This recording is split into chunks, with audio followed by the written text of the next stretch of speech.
Hello? Tonight we open an old case file, but one that has never rested. Our first piece of evidence is not a body, not a weapon, but a crime scene, a location. We are on the west bank of Luxor, standing at the base of the massive limestone cliffs of Deir el-Bahri. Before us is one of the greatest architectural wonders of the ancient world, the mortuary temple of Hatshepsut, djeser-djeseru, the holiest of holies. It rises in 3 perfect colonnaded terraces, a statement of power and harmony so modern it feels alien. But look closer, move past the grand ramps and the flowing porticos, look at the walls. Everywhere you look, you see the scars. You see the deep, brutal gouges of a chisel. You see a cartouche, a royal name, systematically hammered into illegibility. You see the beautiful, delicate outline of a pharaoh. And where the face should be, there is nothing but a void, a raw, pock-marked wound in the stone. This was not random vandalism. This was a state-sponsored execution, an attempt to murder a memory. And you may not want to be there when the truth surfaces. Before we continue, please like and subscribe only if you truly enjoy this investigative storytelling style. Tonight's file is on this royal phantom. Why did her own successors try to erase Queen Hatshepsut from history? Share your hypotheses in the comments. Dim the lights, open your skeptical eyes, and enter the case file. The common fact, the one accepted by all historians, is that Hatshepsut was one of the most successful pharaohs of the 18th dynasty, Egypt's golden age. She was not a mere placeholder. She ruled for over 2 decades, not as a queen regent, but as a full king of Up and Lower Egypt, adopting the full 5-fold titulary of a male pharaoh. Her reign was not one of war, but of profound peace, prosperity, and a renaissance in art and architecture. She reestablished trade routes, quarried the largest obelisks ever attempted, and built this magnificent temple as her everlasting monument. She was, by every metric, a towering success. This is what makes the crime scene so baffling. The evidence of the erasure is the central mystery of this file. This is the odd, lesser-known detail. This was not a frenzied attack by a mob. This was a cold, systematic, and meticulous campaign of damnatio memoriae, a condemnation of memory. Imagine the resources it took. Teams of artisans, the same kind of skilled workers who had built the temple, were sent back decades later with a new, terrible directive. They were ordered to go over every square inch of this vast temple and every other monument she had built across all of Egypt, and to find her. They were to find every depiction of her as king, find every cartouche that contained her name, find every hieroglyph that even referred to her, and with hammer and bronze chisel, they were to make her gone. They chiseled her face from the walls. They hammered her name out of the stone, often digging deep, jagged holes to ensure not a trace remained. They replaced her image, in some places, with the image of her father, Thutmose I, or her stepson, Thutmose III, literally overriding her on the historical record. They toppled her statues, smashing them into thousands of pieces, and dumped them in a pit outside her own temple. The effort, the expense, the sheer obsessive thoroughness of this act is chilling. It was an attempt to make it so that, in the eyes of the gods and of history, this pharaoh, this woman, had never existed at all. This raises the only question that matters. Why? Why do this to one of the most successful rulers in Egypt's history? Historians still debate the motive for this violent political assassination of a memory.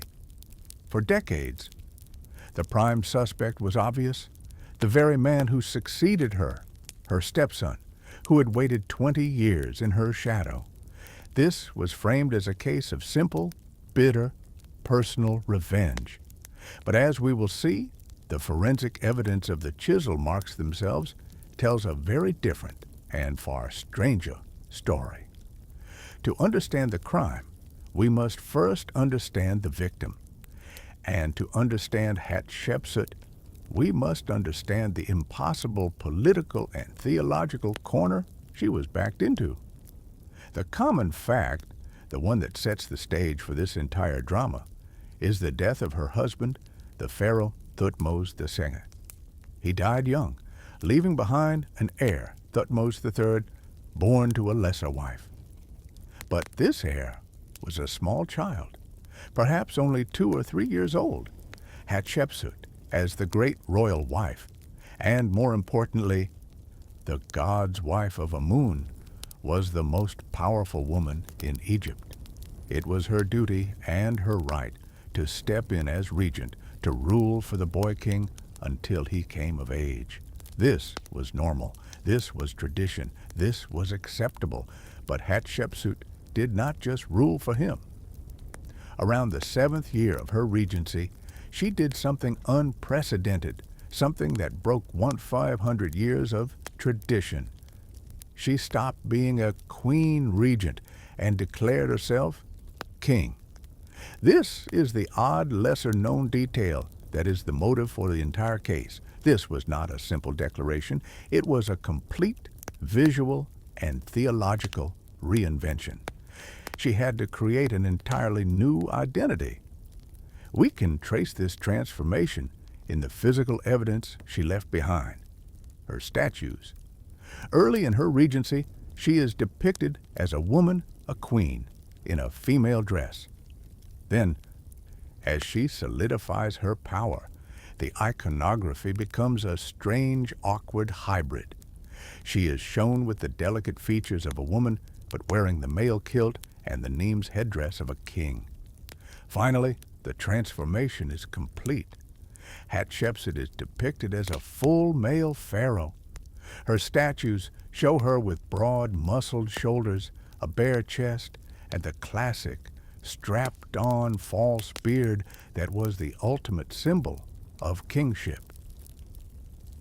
She adopted the full 5-part royal titulary, just as any male king would, referring to herself as His Majesty. She did not rule as a queen, she ruled as a man. She knew this was a violation of Mayat, the divine cosmic order which stated that the Horus king must be male. So, she used the walls of her own temple, the crime scene from Section 1, to create her defense, to provide her own witness testimony. She had her artists carve the story of her divine birth. The inscriptions claim that her father was not the pharaoh Thutmose I, but the great god Amun-Ra himself. The god, the story goes, disguised himself as her father, visited her mother, Queen Amos, and conceived her. This was not a claim of mere royal blood. This was a claim of pure divine blood. Her mandate to rule, she argued, did not come from her husband. It came directly from the king of the gods.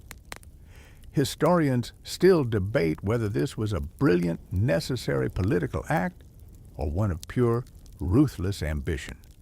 Was the kingdom unstable, in need of a strong, legitimate ruler, which the toddler Thutmose III could not be? Was she protecting the throne for her stepson, solidifying an empire that he could one day inherit? Or was this a cold, calculated theft of that stepson's crown, an act of personal ambition that she justified by creating the most elaborate propaganda campaign in Egyptian history? Whatever the motive, the act itself was a revolution. She had broken the most fundamental rule of kingship. She had created a biological, theological, and political paradox, a female king, and for 22 years this paradox held. She ruled over a golden age, but the entire time her stepson, the true male heir, was growing up, waiting in the wings. She had made the impossible claim, as we saw in Section 2. She was not a queen, but a divine male king, the daughter of Amun-Ra himself. The common fact that defines her subsequent 22-year reign is that she proved it. The divine sanction she claimed was not just a story on a wall. It was reflected in the prosperity of the entire nation. Her reign was not a time of war, a hallmark of her male predecessors and successors. It was a golden age of peace, stability, and almost unimaginable wealth. This is the central paradox of the case file. The pharaoh, who would later be erased, was, by every objective measure, one of the most effective and successful rulers in Egyptian history. She was a builder. She didn't just commission her masterpiece at Deir el-Bahri. She launched a building campaign across the entire length of Egypt, erecting monuments, chapels, and pylons at a rate not seen in generations. She quarried and successfully erected the two largest obelisks in the world at the Temple of Karnak, monolithic spikes of red granite, each weighing over 300 tons, a feat of engineering that still baffles experts. This was not a ruler in crisis. This was a ruler with absolute command of the state's resources, labor, and economy. But her masterwork, the crowning achievement of her reign, was not a war. It was an expedition. This is the odd, lesser-known detail that defines her rule. She reestablished a trade route that had been lost to Egypt for centuries, launching a massive state-sponsored expedition to the fabled land of Punt. We know this as modern-day Eritrea or Somalia, a place of exotic, almost divine resources. The reliefs on her temple walls, the very walls that would later be vandalized, are the witness testimony. They are a visual log of this entire mission. We see the great ships setting sail on the Red Sea. We see the Egyptians arriving not as conquerors, but as traders, offering weapons and trinkets to the people of Punt. And we see the return journey, the ships laden with the greatest treasures of the ancient world, mountains of myrrh, resin, ebony, gold, ivory, aromatic woods, and exotic animals like baboons and leopards. But Hatshepsut wanted more than just processed goods. In a move that reveals her profound ambition, she ordered her men to bring back 31 live myrrh trees, their root balls carefully wrapped in baskets. This was the first recorded attempt in history to transplant foreign flora on such a scale. She planted them on the terraces of her temple, djeser-djeseru, intending to create a garden for her father Amun, right there in the dry Theban desert. Historians still debate whether this expedition was a simple, wildly successful economic venture, or if it was, like her divine birth story, another masterful piece of propaganda. Was she just trading, or was she fulfilling a divine oracle? The inscriptions claim Amun-Ra himself commanded her to explore the ways to Punt, to search out the paths to the myrrh terraces. By succeeding, she was proving once again that she and the gods were in direct communication. She wasn't just a pharaoh. She was Amun's chosen agent. This is the paradox. She ruled for 22 years in peace. She filled the treasury. She built monuments that still stand. She brought a divine, exotic land into Egypt's orbit. And her reward for all this success was to be hammered, chiseled, and scrubbed from the record. This was not the erasure of a failed, weak, or hated ruler. This was the erasure of a great one. This fact makes the crime even more baffling, and it forces our investigation to turn to the one person who had the motive, the means, and the opportunity to commit this crime. The man who had to wait 22 years for his own crown. She ruled for 22 years in a golden age of peace and unparalleled wealth, as we've just seen. Her temple was a masterpiece. Her trade routes brought back the treasures of Punt, and her reward was total, systematic erasure. This is the central paradox of the case file.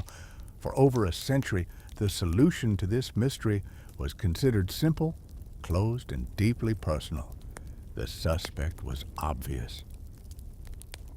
The common fact that has dominated this investigation for decades is that there was one person with the means, the motive, and the opportunity, her stepson, Thutmose III. This is the jilted stepson theory. He was the rightful heir, the boy king whose throne Hatshepsut had effectively usurped, as we saw in Section 2. For 22 years, while she ruled as a divine male king, he was forced to wait. He was not imprisoned. He was not exiled. In a move of brilliant political maneuvering, she made him the commander-in-chief of her armies. He was kept busy, kept loyal, but he was kept firmly in second place. This is the motive. Imagine the scene. Thutmose III, a man of profound military genius, a true warrior, standing in the shadow of his stepmother, who was depicted on temple walls as a conquering sphinx. He was the one leading the soldiers, but she was the one wearing the false beard and the double crown. The jilted stepson theory posits a deep, simmering, and very human resentment. It paints a picture of a man humiliated, his rightful place stolen, forced to bide his time, while his aunt, as he sometimes referred to her, played at being king. This is the odd, lesser-known detail that solidifies this theory in the popular imagination. It's a perfect dramatic story. It's a soap opera of jealousy, ambition, and revenge. The theory goes that the moment Hatshepsut died, likely of natural causes, as a mummy believed to be hers, shows she was an older woman with diabetes and cancer, Thutmose III's pent-up rage was finally unleashed. He seized the throne that was rightfully his, and his first act was one of furious, passionate vengeance. He ordered the damnatio memoriae. He sent his workers, his chisels, to her masterpiece at el-bahri, and commanded them to wipe her from the record. The goal was twofold. First, to personally eradicate the memory of the woman who had humiliated him. Second, to politically correct the historical record, to erase this interruption, this female anomaly, and create a smooth, unbroken line of male succession from his father, Thutmose II, directly to himself, Thutmose III. This theory is clean. It's powerful. It explains the violence of the chisel marks, and for 100 years, it was the accepted truth. But historians still debate whether this passionate, simple, and psychologically appealing theory is correct. The problem is that Thutmose III was not a weak or insecure man. When he finally took the throne, he proved to be one of the greatest pharaohs in history, a military titan now known as the Napoleon of Egypt. He led at least 17 campaigns, conquering from Syria to Nubia, and made Egypt an empire of unparalleled power and wealth. Why would a man this confident, this successful, this secure in his own legacy, be so pathologically obsessed with the memory of his long-dead stepmother? The theory of hot-blooded, immediate revenge just doesn't quite fit the profile of the man. But the most damning evidence against this theory isn't psychological. It's physical. It's forensic. It's in the chisel marks themselves. When exactly did the erasure happen? If this was an act of pure rage on day one of his reign, the evidence should show that. But it doesn't. The case against Thutmose III, as we saw in Section 4, seems perfect. It's a powerful human story of a jilted stepson's immediate, hot-blooded revenge. It dominated Egyptology for a century. The common fact that supports this is undeniable. Thutmose III did succeed her. He did rule for another 30-plus years as one of Egypt's greatest warrior pharaohs. He, and only he, had the absolute power, authority, and means to command a state-sponsored erasure of this magnitude. He is, without question, the man who gave the order. But this is where the case file is blown wide open by modern forensic science. The investigation moves from the realm of psychology to the hard evidence of the stone itself. We must now look at Exhibit F, the chisel marks. This is the odd, lesser-known detail that shatters the entire jilted stepson theory. When epigraphers, the forensic specialists who study these inscriptions, analyzed the vandalized walls, they made a stunning discovery. The erasure did not happen immediately after Hatshepsut's death. It didn't happen in year 1 or year 2 of Thutmose III's sole reign. The evidence, based on the style of the recarving and the context of surrounding inscriptions, shows that the damnatio memoriae began late in his rule, perhaps as late as year 42, more than 20 years after Hatshepsut was already dead and buried. This single fact changes everything. It completely destroys the theory of a passionate, vengeful son lashing out in anger. You do not wait 2 decades to commit a crime of passion. This was not an act of rage. It was a cold, calculated, and long-delayed policy decision. Imagine this. For 20 years, Thutmose III, the Napoleon of Egypt, went about his business. He conquered Syria. He marched his armies to the Euphrates. He filled the temples with plunder, and all the while, his stepmother's face and name remained on her temples, untouched. He coexisted with her memory, her statues, and her claims to divine birth for half of his reign. Then, decades later, when he was an old, established, and unassailably secure pharaoh at the height of his own power, he gave the order. Why? What changed? Historians still debate this 20-year delay fiercely. This is now the central mystery. What could have triggered this cold, delayed reaction? Was it a simple matter of logistics? Was he too busy being a warrior for 20 years that he simply didn't get around to this administrative cleanup until his later, quieter years? This seems unlikely, given the obsessive, violent nature of the act. Was it a political crisis? A more compelling theory suggests it was about his own succession. As Thutmose III got older, he had to ensure a clean, stable transfer of power to his own son, Amenhotep II. Perhaps the very existence of Hatshepsut's successful female reign, this anomaly in the king list, created a dangerous precedent. It suggested that a woman could rule. By erasing her, Thutmose III wasn't settling a personal score.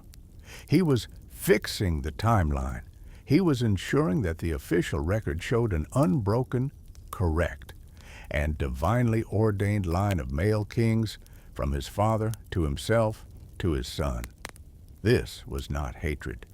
It was a political move to protect the future of his own dynasty. The 20-year delay we identified in Section 5 is the forensic evidence that breaks this case. It shatters the jilted stepson theory. This was not a crime of passion. This was a cold, calculated, and long-meditated policy decision. To understand the real motive, we must stop thinking about human emotions like revenge and start thinking like an Egyptian pharaoh. The common fact, the one that underpins all of Egyptian civilization, is the concept of Ma'at. This is not just a goddess. It is the divine cosmic order, the perfect unshakable balance of the universe. The pharaoh's single most important job, more than conquering, more than building, was to maintain Ma'at. And for 1,500 years, Ma'at dictated that the vessel for the divine kingship, the living Horus on earth, must be male. This is where the modern theory, the odd, lesser-known detail, comes into focus. This was not an act of damnatio memoriae in the Roman sense, an act of personal, seething hatred. This was a cold, theological, and political correction. Hatshepsut's reign, as we saw in Section 3, was a spectacular success, and that, paradoxically, was the problem. Her 22-year rule as a divine, bearded female king was the ultimate anomaly. It was a biological and theological paradox that had broken the 1,500-year-old chain. She had proven that a woman could do the job, and in doing so, she had threatened the very fabric of Ma'at. Thutmose III, as an old king in year 42 of his reign, was not looking backward in anger at his stepmother. He was looking forward at his own legacy and the succession of his son Amenhotep II. The existence of Hatshepsut, this case file 001 of a successful female king, set a dangerous precedent. It created a vulnerability in the system. Any ambitious, great royal wife in the future, in another moment of crisis, could point to the magnificent temple at Deir el-Bahri and say, "Hatshepsut did it. The gods approved. I can do it too." This was not an act of personal erasure. It was an act of political and religious sanitation. Thutmose III was fixing the king list. He was restoring the unbroken, divinely ordained male line of succession. This is why the vandalism is so specific. In many places, the artisans left her depictions as a queen and God's wife of Amun completely untouched. They weren't erasing the woman Hatshepsut. They were erasing King Hatshepsut. They were chiseling away the false beard, the kilt, and the cartouches containing her kingly name. They were painstakingly restoring the record, placing her father, Thutmose III, or her stepson, Thutmose III, in her place, as if her 22-year reign was just a brief, uninterrupted continuation of male rule. Historians still debate whether this was a purely political act to secure the future of his dynasty, or a deeply pious one. Was Thutmose III, as the high priest of every cult in Egypt, genuinely terrified that this uncorrected break in Ma'at would anger the gods and bring disaster upon the land? Was he, in his old age, trying to restore cosmic balance before he faced his own judgment? The motive was not, "I hate her." The motive was, "This cannot be allowed to stand. The timeline must be fixed." The common fact that defines this entire case file is the erasure itself, the damnatio memoriae. We have the evidence in the pockmarked walls of Deir el-Bahri. We have the motive, a cold, delayed political decision by Thutmose III to fix the timeline, restore Ma'at, and secure his own dynastic succession, as we established in Section 6. The intention, from the state's perspective, was clear.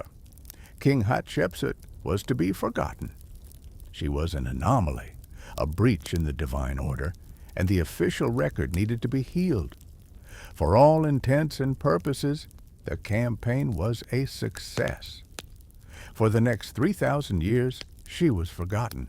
But this is where the case file ends on its most profound and most beautiful irony.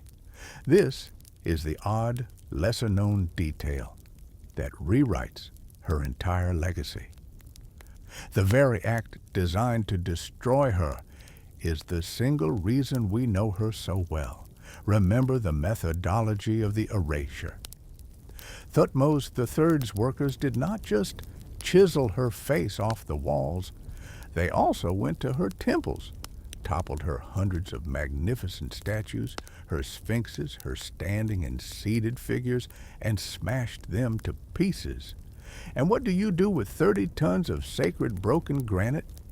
You cannot simply throw it away. It is still divine. So the workers did the next best thing. They dug a massive pit, a quarry, right outside her temple at el-bahri, and they buried the evidence.